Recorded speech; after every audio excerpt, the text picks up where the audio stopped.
Саламатсыздарбы, урматтуу мекендештер, урматтуу өлкөбүздүн алдыңкы спортчулары.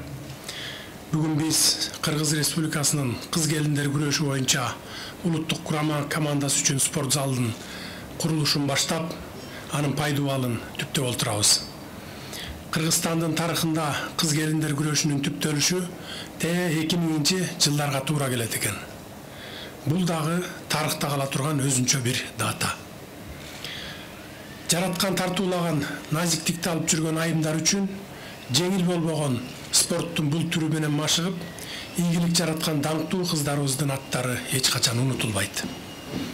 Анткени дал ошол жылдан баштап кыз келиндер күрөшү башат алып, өлкөбүздүн жаңы тарыхына сүңгүп кирди.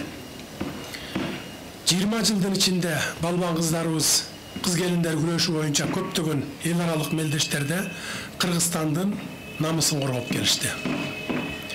Өлкөбүздүн эгемендүүлүк мезгилиндеги эң эле эсте калган жылдар бул 2021-жыл болду десем жаңылышпаймын.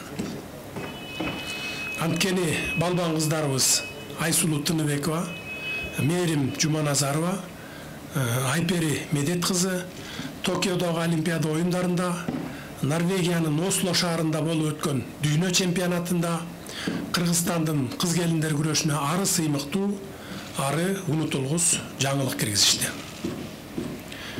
Чынында эле кыз келиндер күрөшү боюнча курама командабыз барган ар бир мелдешинде биз үчүн чоң майрам тартуулашат. Алар спорт журчулугу суктанабалык татыктуу күрөш көрсөтүп, кыл чайнашкан кармаштарда жеңиш чегине чейин жетип, кызыл желегибизди бийик желбиретип келишүүдө. Кылымдарды карыткан Кыргыз тарыхында каныкейдей акылдуу, айчүрөктөй сулуу, жаңыл мырзадай, кыз сайкалдай айбаттуу баатыр кыздарыбыз болгон. Жогоруда аттары аталган биздин сыймыктарыбыз ошол балбан билек, тоо жүрөк, беттегенин бербеген тайманбас баатыр кыздарыбыздын учугун улап келе жатышкандыгынын айдан ачык далили десем жаңылышпайм. Учурда күрөш чөйрөсүндө көйгөйлөрүбүз да жок эмес. Бардык спорт чөйрөсү үчүн эл аралык стандарттарга ылайык шарттарыбыздын жоктугу, колдо бар машыгуу жайларыбыздын абалынын начардыгы эң биринчи көйгөй болуп келет. Өлкө боюнча заманбап залдар курулуп баштаса, спортты өнүктүрүүгө чоң дем, чоң түрткү болот эле. Ошентсе да мындай көйгөйлөрдү чечүүгө болушунча аракет кылып жатабыз. Себеби баарыбыз билгендей, Кыргызстандын бардык аймагында Айсулуу, Мээрим, Айперилердин аркасынан өспүрүм кыздарыбыздын арасында кыз келиндер күрөшү спорттун популярдуу түрүнө айланып баратат. Бүгүнкү күндө ар бир облуста, ар бир райондо спорттун бул түрү менен машыккан кыздарыбыздын саны барган сайын артууда. Сиздер кыргыз спортунун даңкын чыгарууга талбай эмгек кылып, зор күч жумшап, спорт аркылуу өлкөбүздүн дүйнөлүк аренадагы баркын, кадыр баркын бийик көтөрүп жатканыңыздар үчүн бүткүл кыргыз элинин атынан жана жеке өзүмдүн атыман терең ыраазычылык билдиремин.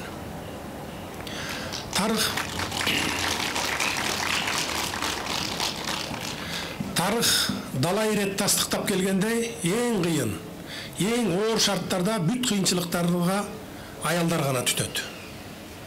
Андыктан сөзүмдүн акырында Кыргызстандын айымдарына бардык жакшылыктарды каалап, ар дайым атак даңкка жетип, сый урматка бөлөнүп жүрө беришине мен тилектешмин.